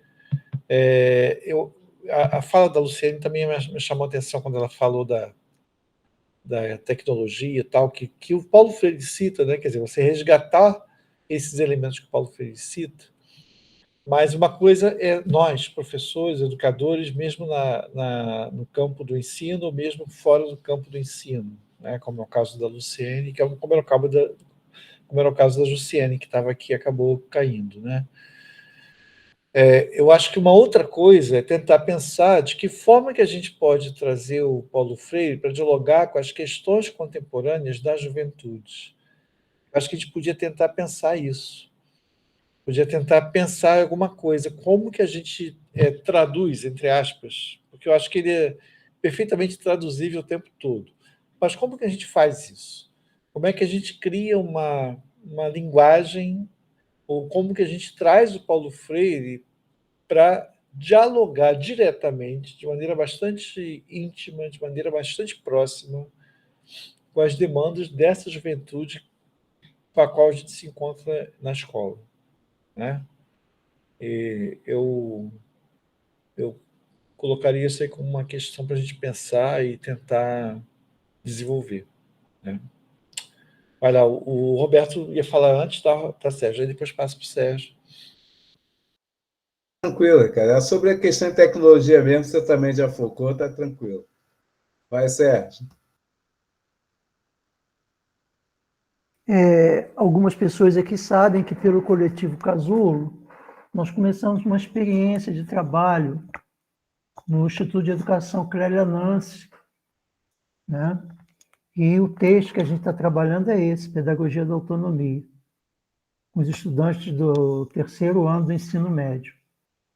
Começamos antes da greve, teve uma interrupção, uma série de problemas na escola, e voltamos no dia 15, né? E eu não comecei o encontro com eles debatendo texto daqui, não. Comecei um texto do Carlos Rodrigues Brandão, que é um educador popular, né? Eu acho que o resultado desse trabalho e o que a gente vai colher de avaliações, observações, pode contribuir para essa proposta que o Ricardo está fazendo, entendeu? Porque é trabalhar textos da pedagogia da autonomia com estudantes do terceiro ano normal, terceiro ano de formação de professores, né, a nível médio, e aí vão fazer as avaliações, e aí podemos ter, entendeu, Ricardo? Contribuições para a gente pensar a partir dessa experiência, né? Porque é um desafio mesmo, sabe? Sugiro que todos leiam essa passagem do Denilson com atenção. É uma coisa muito forte, mas, ao mesmo tempo, sinalizadora de que é possível, né? Desde que a gente não entenda a realidade daquelas pessoas como uma coisa, um fatalismo. Estão ali, vão viver ali, ponto, né? Tem uma passagem aqui que, quando ele se refere ao lixão, não sei se vocês chegaram a essa parte, ele se refere ao lixão, ele vai dizer que as pessoas buscam nesse lixão o que comer, e que foi noticiado, né, que encontraram pedaços de seios, né, de pessoas que foram operadas, jogadas ali, e eles pegaram aquilo e comeram como carne. lixo hospitalar, pós-cirurgia, entendeu? Então, quando você vai lendo, você vai tendo assim uma imagem, né? Mas como que a imprensa burguesa coloca? O fatalismo. O Denilson não. Entendeu? Ou seja, buscar no lixo é uma resistência. Porque para você ter os lutadores, você tem que ter vida. Entendeu? Como a lógica da coisa? Né? Ou seja, para que aquelas pessoas passem a ingressar na história como portadores de uma possibilidade de uma nova sociedade, elas têm que resistir. E é justamente dentro dessa força do pobre, aí entrando numa outra seara, né, que a gente encontra, sabe, esse poder de resistência e possibilidade de mudança.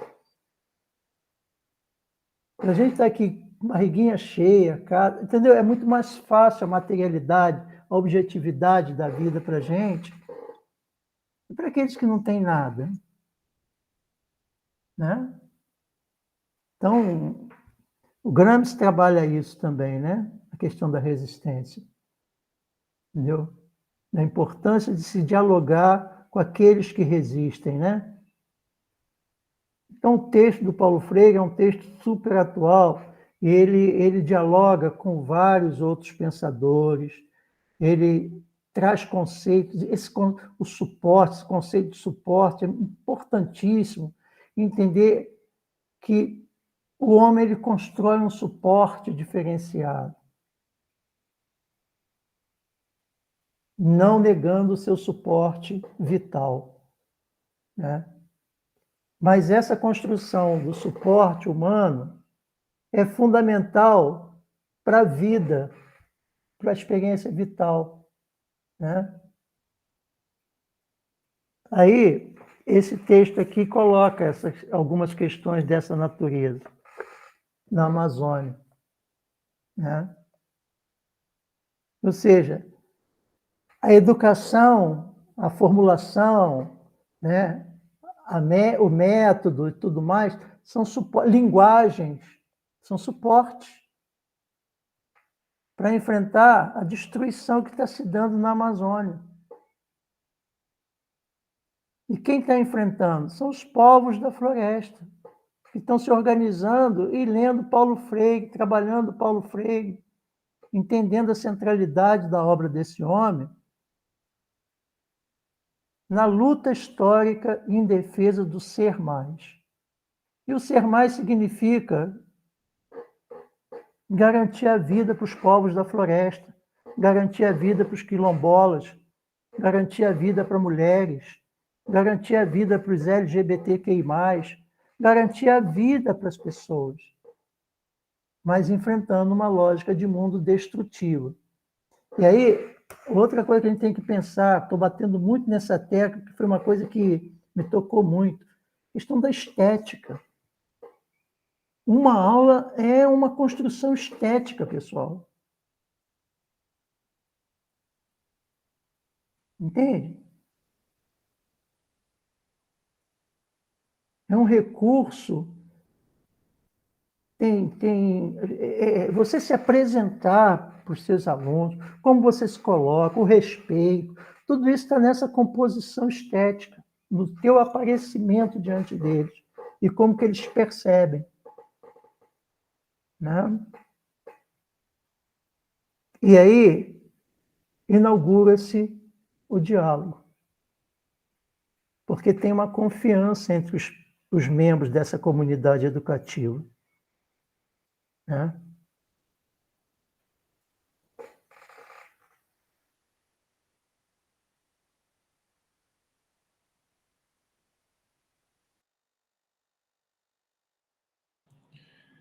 Alguém quer comentar alguma coisa a mais?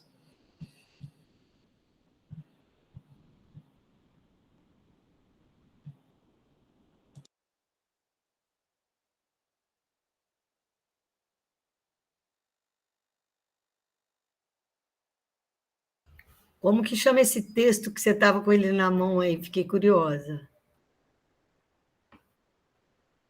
O segredo de Paulo Freire. Não, o legado de Paulo Freire para a educação na Amazônia.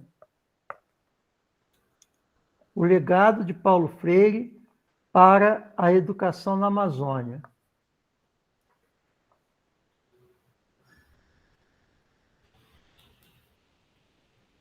Tá?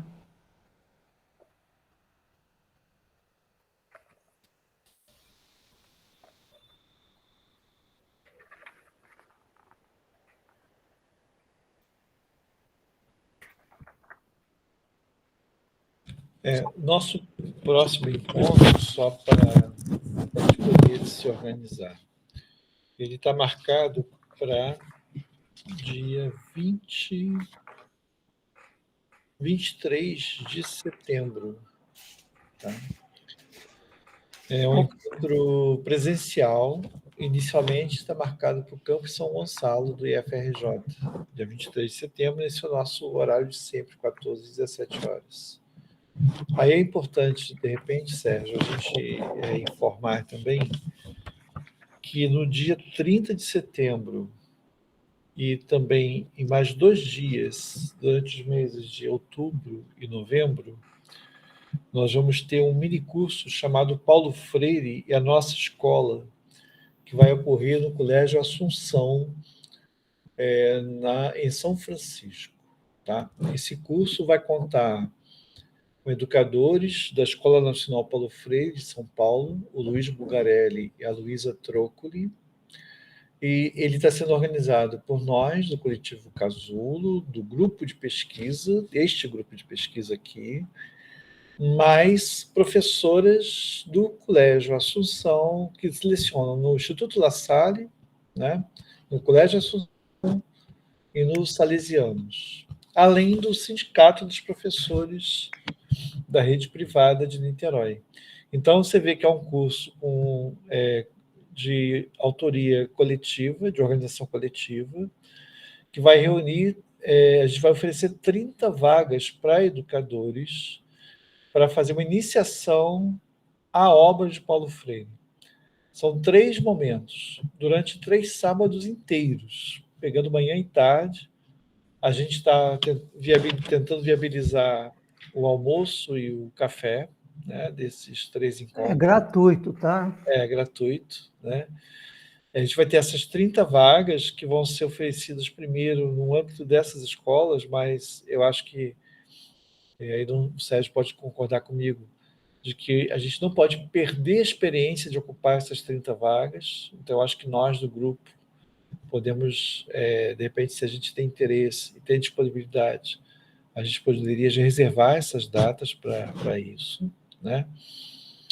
E vai ser uma experiência interessante desse contato, não só com a obra do Paulo Freire, mas com as leituras que estão sendo desenvolvidas pela Escola Nacional Paulo Freire, e com a vinda desses companheiros, esses camaradas, que eles vêm de São Paulo aqui para compartilhar com a gente esse momento, né? São educadores comprometidos, né? Educadores que vêm no meio popular e têm uma experiência de organização lá da Escola Nacional Paulo Freire, de articulação com movimentos sociais, com movimentos de juventude, e eu acho que vai ser bem interessante. Só para fechar, os 3 dias. O primeiro dia, a gente vai falar de Paulo Freire, da primeira experiência de Paulo Freire em termos de educação no Brasil, né, que é a experiência de Angicos e até a Campanha Nacional de Alfabetização. Dia 30/9. 30/9. Em outubro... Dia 28/10. 28/10, a gente vai tratar do exílio, que é quando Paulo Freire escreve Pedagogia do Oprimido, no Chile, né, mas vai tratar também do exílio dele na África, quando você tem as cartas para Guiné-Bissau, né? E, por último... Dia 11/11. 11/11, a gente vai ter o Paulo Freire e seu retorno ao Brasil e sua experiência da Prefeitura de São Paulo, quando ele foi secretário de Educação da Luísa Erundina. Mas a ideia é relacionar esses momentos da vida de Paulo Freire e as leituras da obra de Paulo Freire com discussões da conjuntura da educação aqui na região metropolitana do Rio de Janeiro. Então, assim, vai ser uma primeira experiência, uma experiência piloto que a gente de repente espera poder reproduzir depois também, né? Em outros momentos. Mas eu acho que vai ser muito gratificante e muito interessante. E é importante que a gente, né, de repente, participe. Né? Não sei ainda quantas vagas nós do grupo de pesquisa teremos, né, Sérgio? A gente ainda está avaliando, vai ter o processo aí de inscrição, mas, de repente, é importante a gente tentar já se resguardar essas datas. Fala, Sérgio. Eu quero só complementar dizendo que ficou acordado na CPP, na Coordenação Política Pedagógica, que está preparando o curso, que nós vamos ter também inscrições do MST, tá? E dos movimentos, né, de juventude também. Então, o grupo que vai se constituir não vai ser um grupo de professores apenas, tá? São pessoas que estão no movimento social, no movimento sindical, professores. Então, vai ser legal, porque isso amplia o diálogo, né? Amplia a troca, tá certo?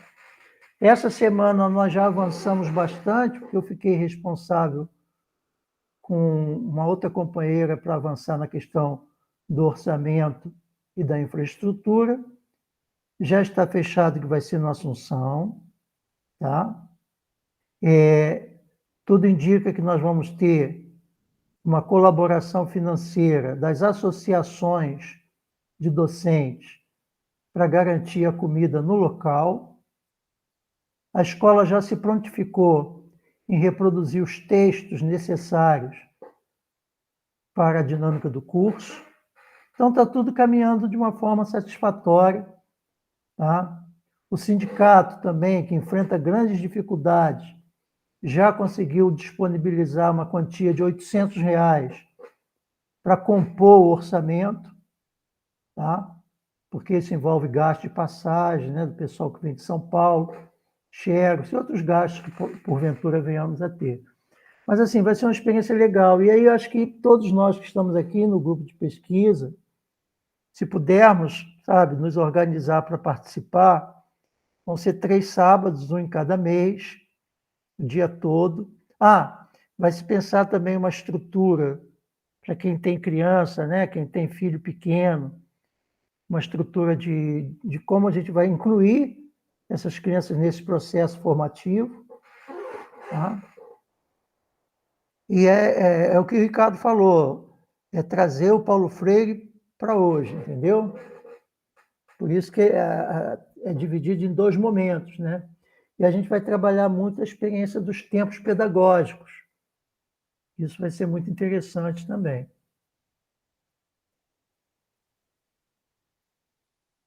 Informação.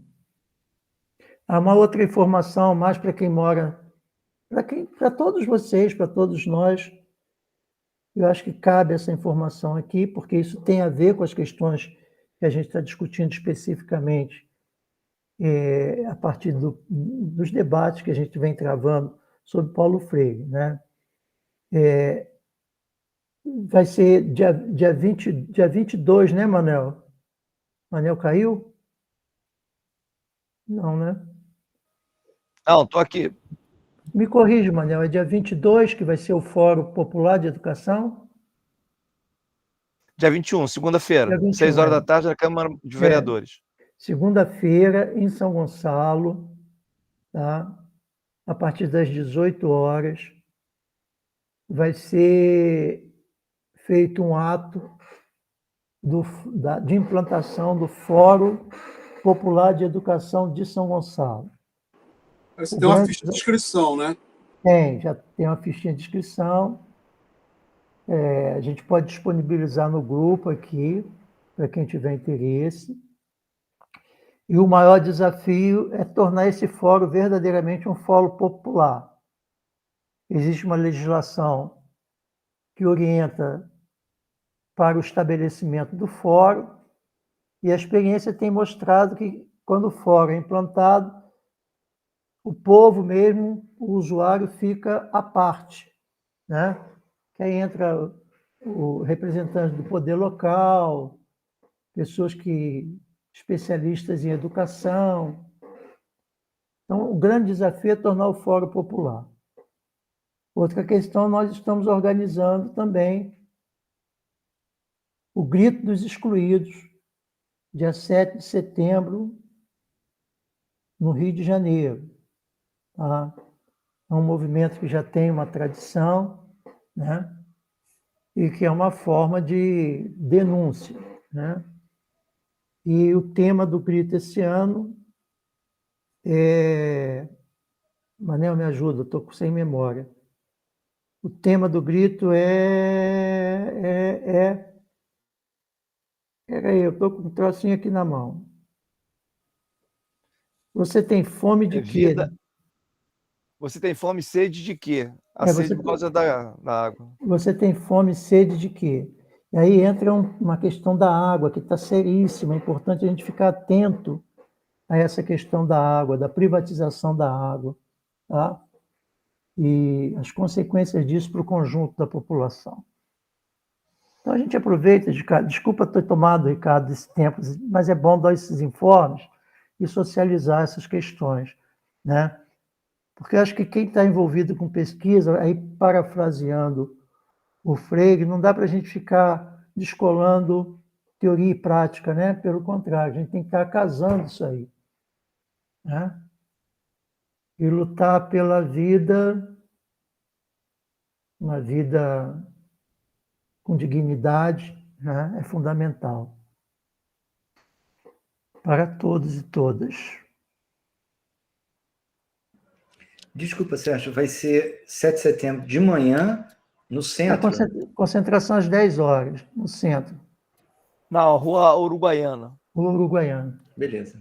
Tem um desfile militar, aí sempre deixa passar os militares, de repente eles vão estar vendendo alguma joia, né? Aproveita e compra alguma joia com eles, e aí depois tem o desfile, né, da sociedade civil organizada do Rio de Janeiro. Eu quero um relógio. Você gosta? Eu tenho um Rolex. Eu conheço um cara que tem um Rolex, está vendendo por aí.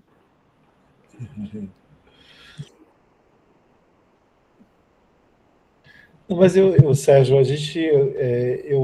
quer dizer, eu não me senti hoje em condições de contribuir mais do que as falas de vocês, que foram bem completas. Eu acho que vocês foram bem precisos e deram conta, assim, satisfatoriamente dos dois capítulos. Eu acho que é claro que a gente sempre tem muito a falar sobre Paulo Freire. Então, na verdade, eu acabei puxando o informe geral, já que era também sobre Paulo Freire, porque para a gente começar a se organizar nesse sentido, né? Aproveitando, inclusive, que o grupo hoje está menor, né, em relação ao grupo de pesquisa, né, a composição do grupo. Mas aí, para, de repente, quem veio aqui hoje já ficar atento, ficar alerta, porque a gente ainda não fez nenhuma divulgação pública desse mini curso. Então, hoje, né, apesar da gente não ter combinado antes, pelo fato do grupo estar menor, eu achei que a gente deveria já informar sobre essas datas, porque estão se aproximando. E a gente vai ter reunião de coordenação, a gente vai conversar melhor sobre isso, né? A gente tem um grupo da CPP, que o Sérgio citou, que é a Coordenação Político-Pedagógica, que está conduzindo essa proposta de curso, que, como eu falei para vocês, é um sujeito coletivo, né? Tem vários parceiros aí envolvidos, mas a gente, enquanto grupo de pesquisa e coletivo Casulo, a gente tem no nosso planejamento um seminário para o final de novembro, né? E desse seminário, uma das tarefas, dos apontamentos, essa experiência que o Sérgio está tendo no Instituto de Educação, que essas estudantes venham apresentar os resultados. Mas a gente vai começar a construir também esse seminário, né? A ideia é que ele seja lá no IFRJ do Campo São Gonçalo, no último fim de semana de novembro, no caso, se a gente mantiver a organização do último seminário que a gente fez antes da pandemia, que agora a gente vai retomar, né? A gente fez na sexta-noite, com uma abertura, e fez durante o sábado. Mas isso tudo ainda vai ter planejado e depois tem que ser negociado lá com o campus. A gente não sabe, por exemplo, sábado de manhã é sempre um problema lá de distribuição do espaço, tal, mas a gente vai tentar garantir lá o auditório, pelo menos, que é a forma que a gente tem para utilizar os sábados lá na escola. Tá? Que fora do auditório, sábado de manhã não dá, mas à tarde a gente tem um espaço livre. Mas então já estou adiantando que esse segundo semestre as nossas tarefas são essas, né? A gente tem as nossas reuniões do grupo de pesquisa, que são hoje a reunião presencial na data que eu já apontei, né? E vai ter uma última reunião online antes do seminário sobre bell hooks. E já está confirmada a participação de uma professora que também tem formação da pedagogia, né? A Luana Luna, e ela se especializou no estudo de bell hooks e se dispôs a trabalhar com a gente a relação entre bell hooks e Paulo Freire, tá? Que a bell hooks tem um trabalho sobre educação e ela cita diretamente o Paulo Freire, né? Os dois se conheceram, inclusive a bell hooks ela faleceu recentemente, né? E é uma autora importante para o feminismo negro, né, norte-americano, né? E é uma autora importante também nesse diálogo com a decolonialidade. Tá? Então, acho que esse é o nosso planejamento. Ela destaca que a partir do momento que ela conheceu Paulo Freire, a vida dela mudou. A partir do momento que ela começou a ler Paulo Freire, ela conheceu e passou a ler, mudou. Então, provocou uma mudança na conduta e trabalho da bell hooks, né? Isso é muito interessante. É isso, gente. Então, acho que se a gente não tiver nenhum outro informe, ninguém quiser comentar, mas não tiver algum outro comentário a fazer, a gente encerra a reunião mais cedo hoje. Estou em encaminhamento. O que vocês acham? Foi o Eugênio que caiu, foi, né? Foi. Queria agradecer ao Sérgio. Obrigado, agradecer Sérgio. a todos. E a todo mundo, mas especialmente ao Sérgio. Não. Estamos juntos. Juntos Valeu. misturados. Você usa óculos, Sérgio?